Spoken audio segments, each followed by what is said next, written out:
Every year, thousands of children find themselves caught in bitter custody disputes between their estranged parents. Many of these children will experience the turmoil, disruption, loss of trust, fear, and anger of suddenly finding themselves in a conflict of loyalty between their parents. Then, as so often happens, one parent begins the process of denigrating the other parent. They tell their children that the other parent is dead or no longer loves them. Sometimes children are whisked away to a distant place or even a foreign country. Parental alienation is but another form of child abuse. Already traumatized by the loss of one parent, these children now find themselves caught in an impossible situation from which they may never recover. Gone forever is their feeling of trust and intimacy. Gone forever is their sense of security and balance. Gone forever is their childhood.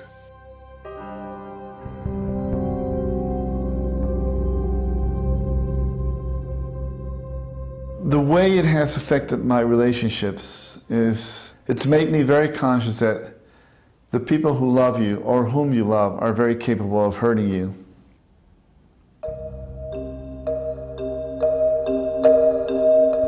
My name is Anthony Francis Wakefield, known as Tony Wakefield by everyone, and we're in Mexico City. I was actually born in Atlanta. My mother's Mexican from Chiapas, the southernmost part of Mexico, the country. And my father's American. He was raised in Atlanta. They met in Atlanta, and I was born and lived there until I was like 3 years old.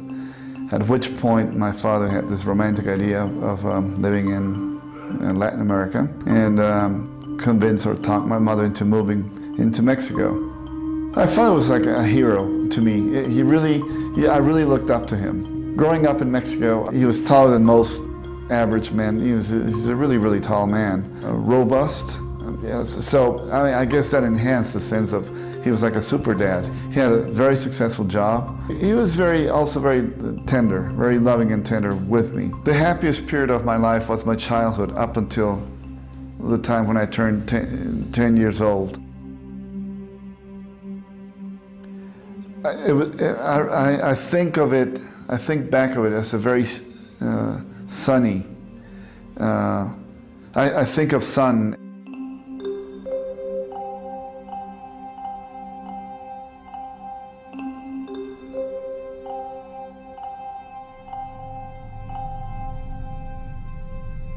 When my parents split up, it became a very dark place.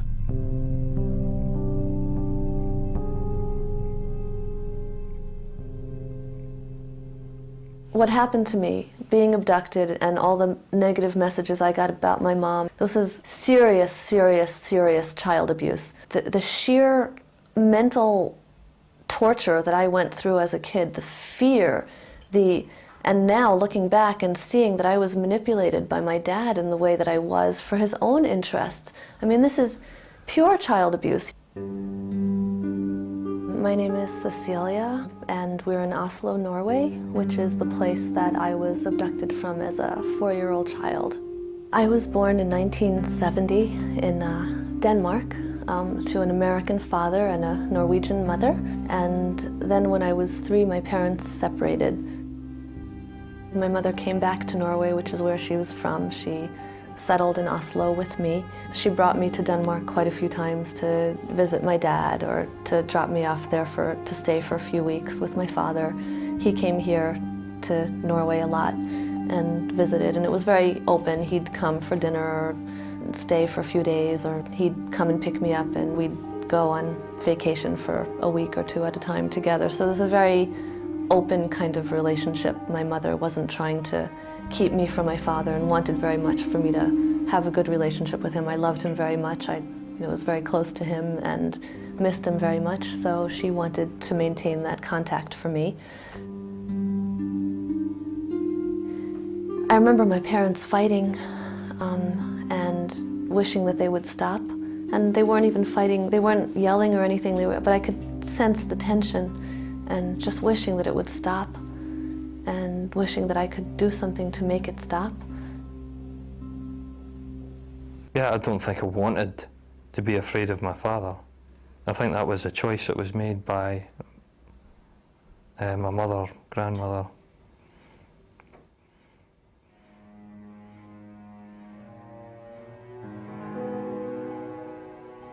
My name's Thomas Ryan, we're in Edinburgh, Scotland.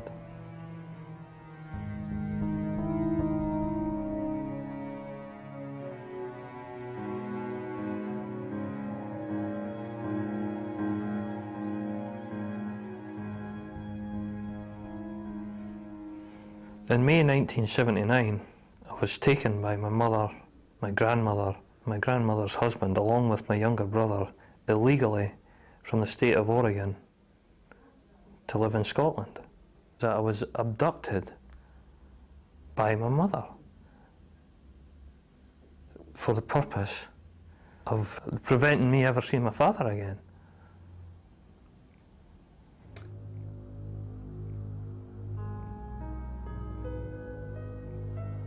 I was born in Eugene, Oregon, in America. I'd say the environment was middle-class suburban family. I had 2 older brothers and an older sister and a younger brother. My relationship with the rest of the family I would describe as what's considered a normal family relationship with brothers and sisters and mother and father. It was very much what I'd describe as the idea of an average family.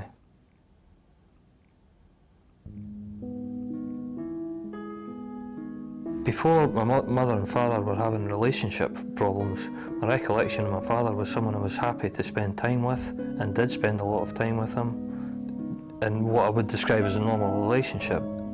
I can't really remember that much, really, specifically, you know, about that time, about just playing golf. I remember that, playing golf with him and caddying. I caddied for him.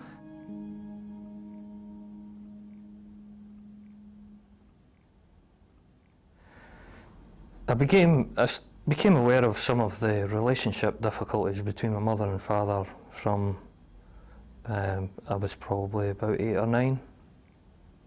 I remember them having arguments. The relationship difficulties between my mother and father were certainly inflamed by my grandmother's input. The result of that was a divorce, quite a confrontational divorce. During the divorce proceedings, my father had moved out of the family home. I was still living at the family home. My grandmother was spending a lot of time looking after us. My mother had been hospitalised. I seem to remember it being some sort of nervous problem. And during that time, I was looked after by my grandmother.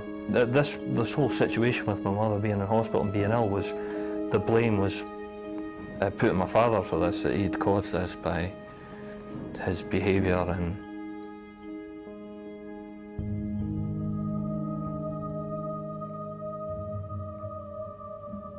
I no longer wanted to play golf. I can't remember if that was something my father still tried to encourage, but I was reluctant. It was something that was clearly associated with him, so it was something that was, you know, why do you want to do that?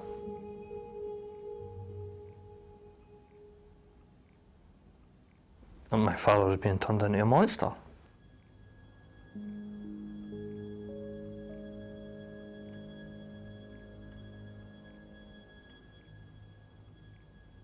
I was never aware of anything being wrong up until it happened.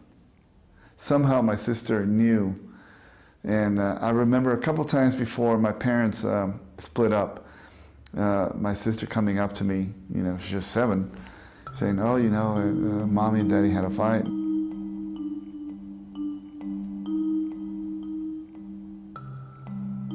I was also aware, maybe not consciously, but unconsciously, that my mother was a very difficult person to be with, too. That, you know, she had a temper.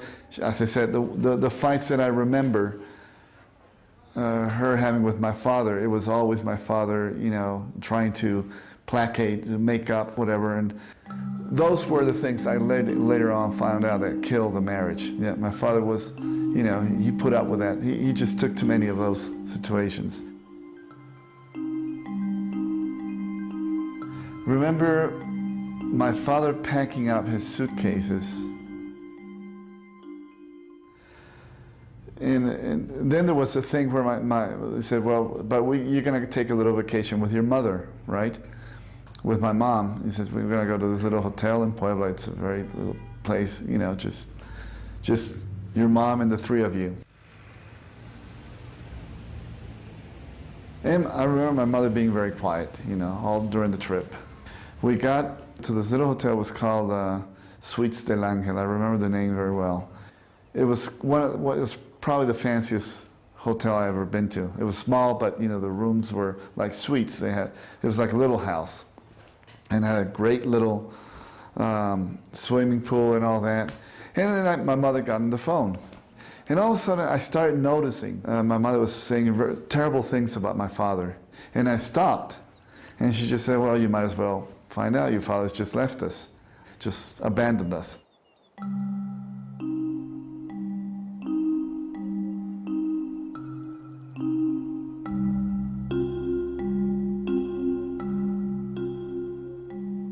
The breakup of my parents, it was a shattering. It was a complete shattering. It came to me as a complete surprise. I had no inkling whatsoever, no suspicion that it was going to happen until my mother told me it happened.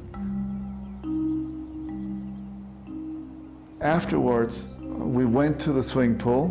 I didn't want to get into the pool. I remember the sun being really hot, getting the sunburn, the water, everything seemed like really bright.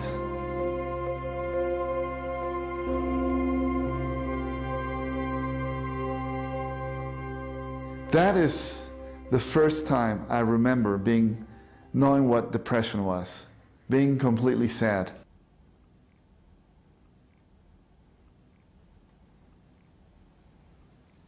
One day in April of 1974, when I was 4 years old, my father came for one of his visits, and the plan was that he would take me to the Vigeland Park, which is a sculpture park here in Oslo.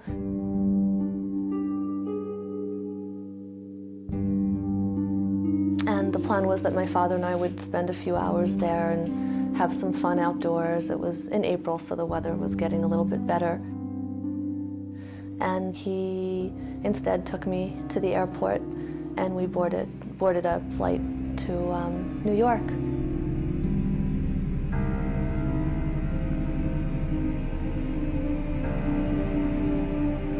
But I remember wondering where Mom was, and eventually I started to cry and say, you know, I want Mommy too.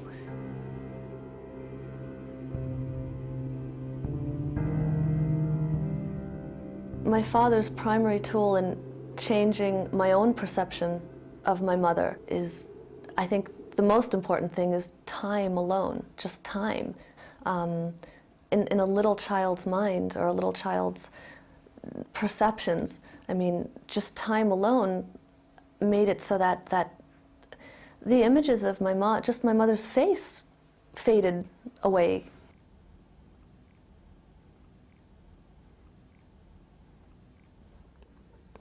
During this time in Oregon, where my father had access to my younger brother and myself, I'd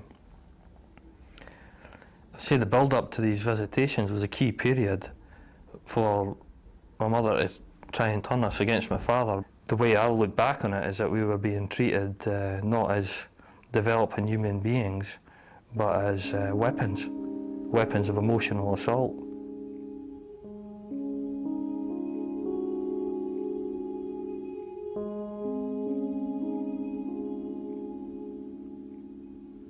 Would say it was difficult to understand at that age what was going on.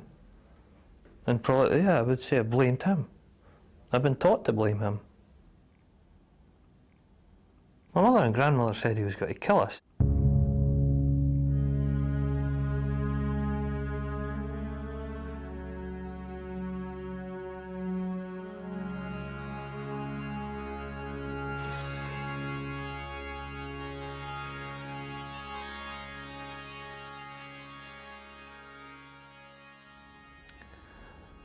I clearly remember my grandmother asking me if I wanted to move to Scotland, to get away from my father. And I said I did. And very shortly after that, I packed stuff into a car and drove to, I think it was Vancouver. I remember it was Vancouver. We flew from Vancouver. That was just like a game. Just like a game.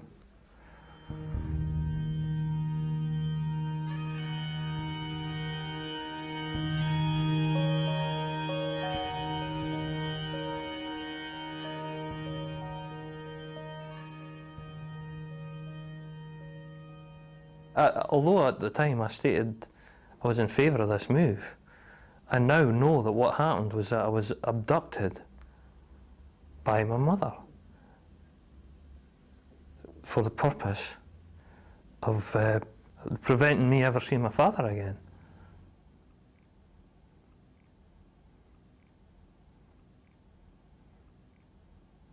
It was really, really, I like to go back to this word, secure. It was a secure world, which was completely shattered afterwards.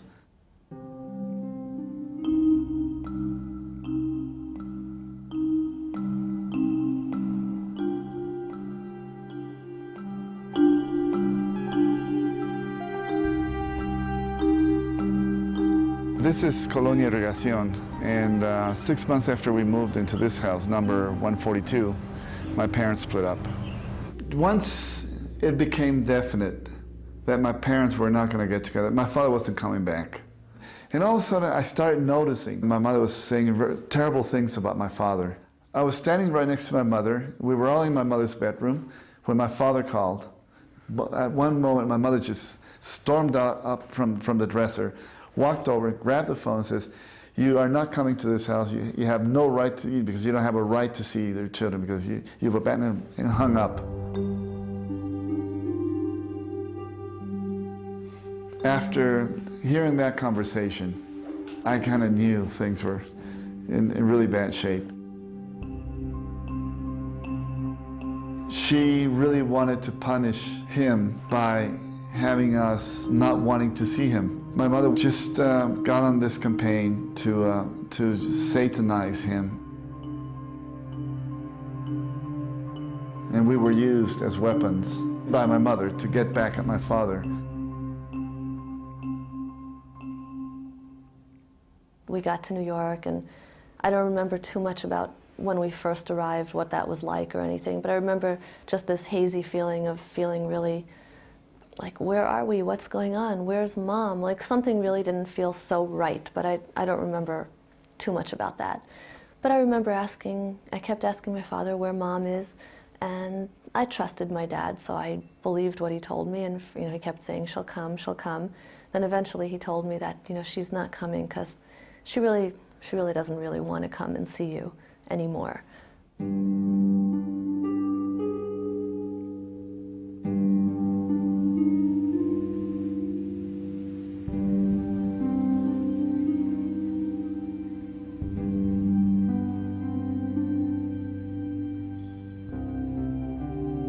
We traveled around for 10 years. The most we stayed in one place was maybe 6 months, if that long. I couldn't talk about my mother at all with my father during any of that time, basically.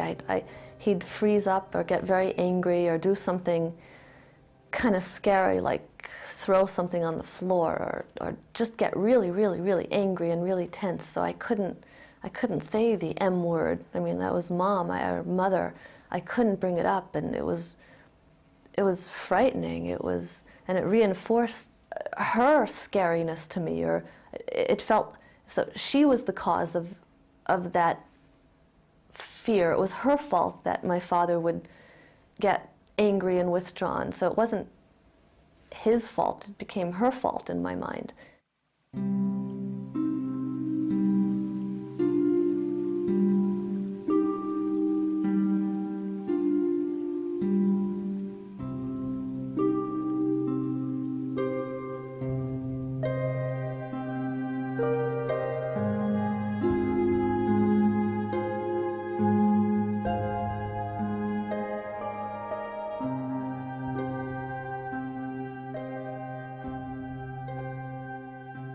was very frightening to talk about my mother.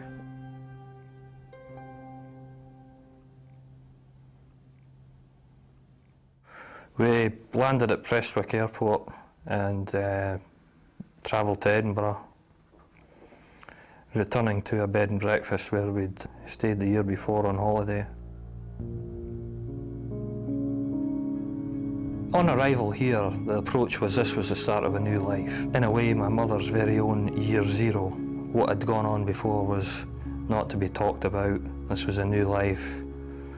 We were basically to be new people. We were Scottish now.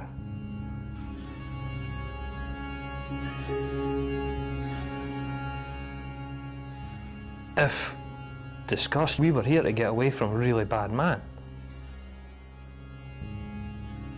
I'd been taught to be afraid of my father at that point. So as a child, I believed what I was being told. I was voicing the views of my mother and grandmother that had been fed to me. You know, I took that in, believed it, and expressed myself in those terms.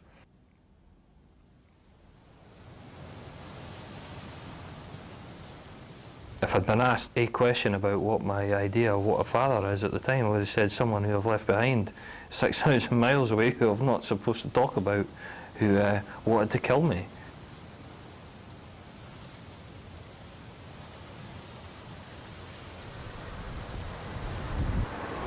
Within a year of being brought to Scotland, my father came over here to try and get access to visit me and my brother.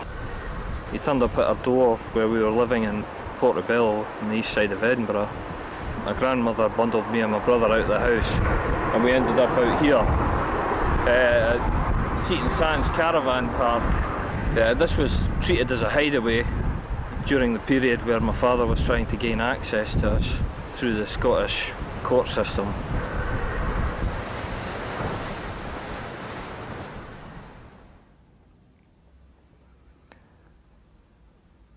I guess it was another aspect of the game at the time. We've got to hide from him, he's here. The bad guy's here.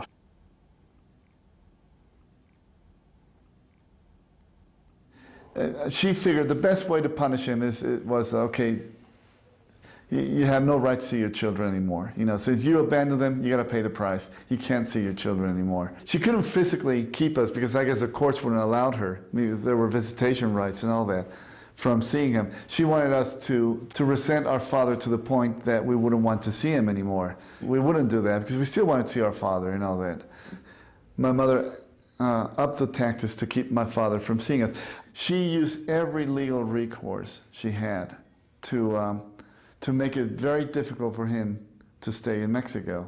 The courts ordered that every time he wanted to go out of the country, he had to get a special permit from the Department of Foreign States. It made it really, really impossible, really, really difficult. Finally, my father said, you know, I'm getting out of the country.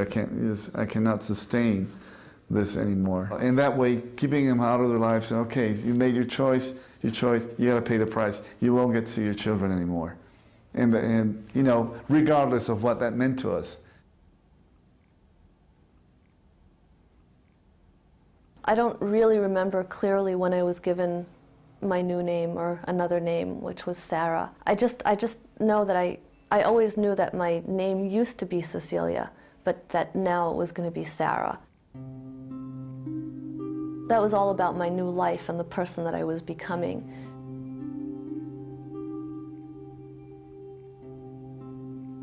When I think of my childhood, I think of New York in many ways. It was kind of the home base, even though we traveled a lot over the next years. We lived there for the first 2 years after I was abducted, and then kind of constantly came back there after being away for a few weeks or months at a time. Just I craved so much to be with normal families, or you know, with other kids, with mothers, with other dads. And you know, there was a big emptiness inside me, and I was a little kid who was being torn apart by this situation.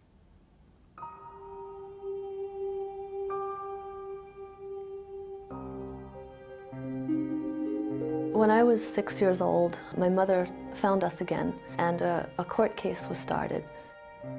My father and I went off into the night.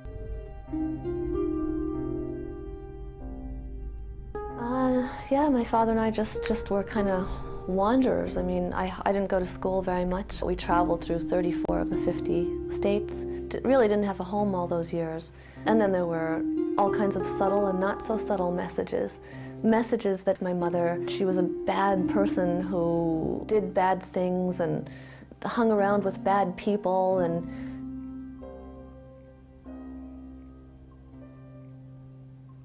I had this black, dark image in my head of this really bad person.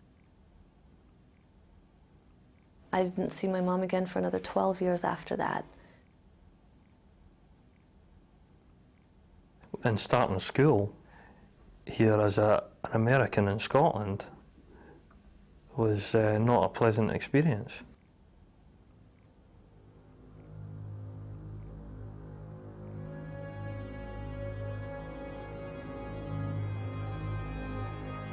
And was clearly an outsider for a long time, but made every effort to fit in.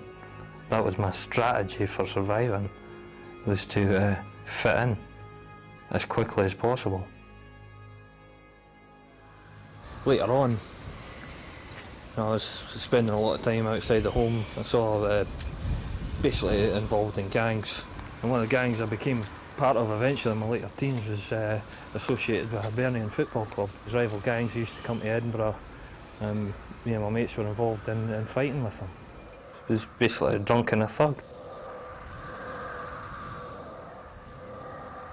The reason for bringing me over here, according to my mother and grandmother, was to get me away from my father, and it was someone to be feared. And as I became older and they were less able to control me, they said I was my father, and I was going to be just like my father. They had systematically described this person as a bad person, as a monster. And I was now becoming that monster. During that period, between 10 and 16, when I didn't see my father, the 6 years, I wouldn't even consider asking my mother for permission to go visit my father. I was afraid of the way she might react, be angry with me, or say something like, you know, well, you can go, why don't you just go live with your father then, or whatever, you know. He's trying to impress you with all his money, but he's the one that walked out on you, remember, and I'm the one here, you know, working. And it was that kind of manipulation that she always used. To an extent, I feel that my mother was expressing her own needs through me in terms of, you know, venting her anger.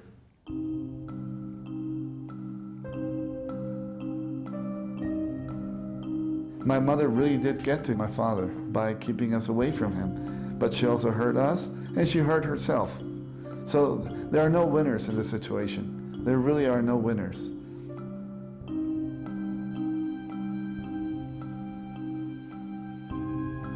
As an adult, the separation from my father has affected me, I believe, and mostly a lack of self-esteem, a lack of trust. Here I am, I've just turned 43, I'm still not married. Not in a meaningful relationship. I just put barriers. I just don't trust him.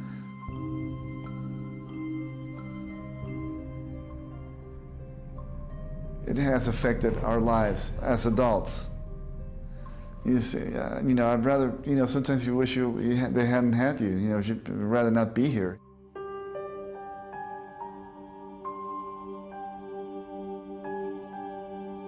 My mother created a situation which damaged us for the rest of our lives.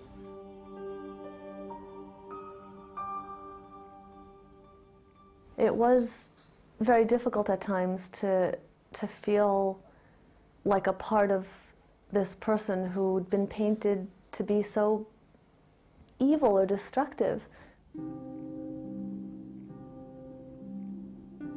But somehow Norway was just sort of a blank spot on the map, or it was a place that I didn't want to go to, you know, just because of everything I'd been told about my mom and my Norwegian family.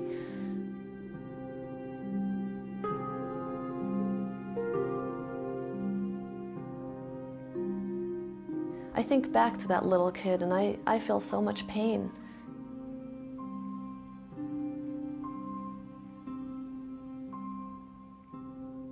Even the fact that I had had one perception of my father and his role in my life and how selfless he had been and how, for years I thought how he put his child first and he did all this for my sake to protect me against this terrible mother. And then when that started changing, it just really screwed with my whole outlook on life and my own trust in my own perceptions in life.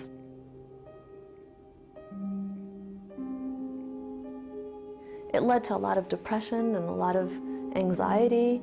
I have trouble sleeping. I have nightmares sometimes. It's caused a tremendous amount of upheaval and pain.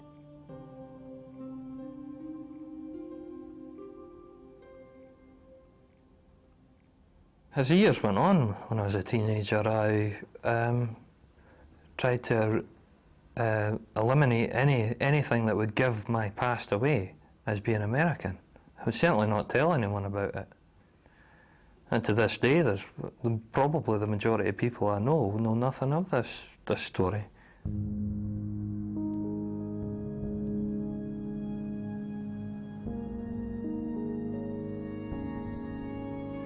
I would say the long-term effects of this for me, the enduring effects, there's still a self-doubt that can be crippling at times.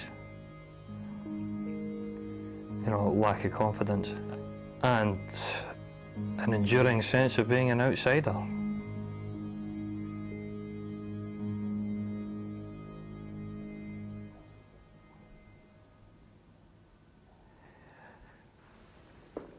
My mother dished out a 20-year sentence to my father.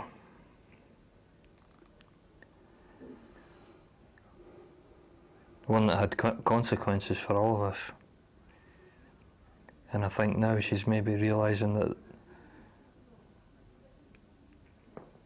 the consequences of her actions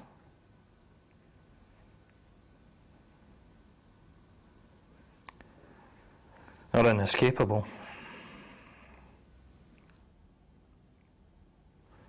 Although I'm in contact with my father, he basically still is a stranger, and I've cut off all contact with my mother.